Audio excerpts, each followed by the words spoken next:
some CNN News 18 exclusive super scoop, and this is from Afghanistan. Remember, yesterday the Taliban decided to ban women from studying in universities. Now we're given to understand that there is a rift within the Taliban there. Sources are now telling your channel that there is serious tension between two different wings of the Taliban. The Kandahari group and other leaders of the Taliban differ on the ban on women from university education.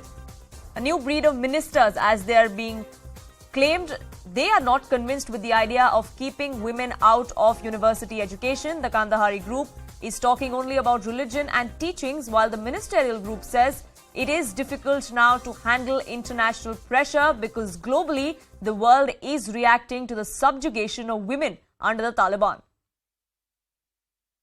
Abhishek, my colleague, now joins us for more on this. Abhishek, when the Taliban came to power, so to say, in Afghanistan, they painted a picture of how they are a new and improved Taliban. That clearly wasn't the case after they banned women from university education yesterday, but it looks like there is still some grouping that seems to not be completely on board.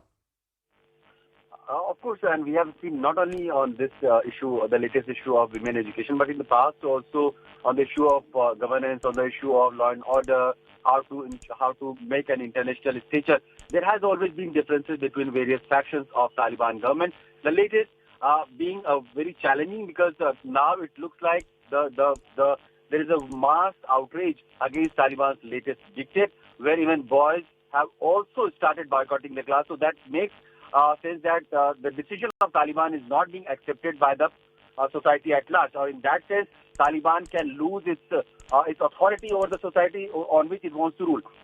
It has already not got enough of support or attention at the international stature, where the world has asked Taliban to maintain a non-discriminatory, social, an inclusive government.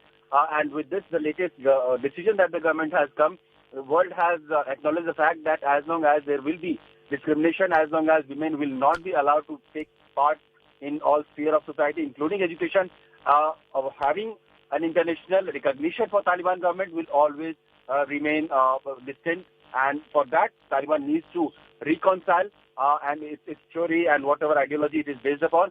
But it has to give girls and women, the 50% population, due right and due space in its social sphere.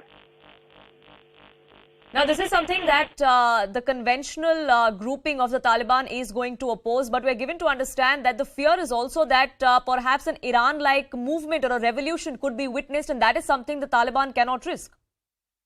Of course, and the most strong support for women education and opposition of Taliban's latest dictate is coming from Kazi, who is expected to have an international stature, who is actually negotiating with a lot of international agencies, governments, because he is at the helm of foreign affairs in Taliban government. So clearly for him, it becomes really awkward moment when he seeks recognition, when he seeks aid and assistance from international government and agencies, but at the same time, he is not finding himself able enough to convince his own government to maintain the past promises that Taliban has made. That Taliban has said that it will make an inclusive government, it will make a society where everybody will have equal rights. It will come as a new and moderate and little liberal Taliban. It will not be the same Taliban that we had witnessed in 90s.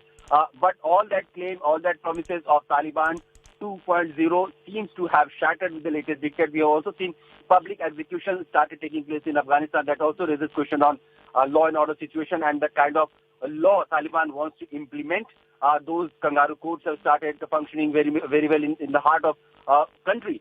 So with all that keeping in together, it is difficult for Taliban's foreign affairs minister to make a point at international forum that Taliban has changed and it wants to have a space with other countries at international forum. Absolutely. Staring at isolation is why we're seeing these revolt within the ranks of the Taliban, perhaps. For the moment, Abhishek, thank you so much for getting us the latest. With that, it's a wrap from me on this edition of Nation at 5. Thank you so much for tuning in.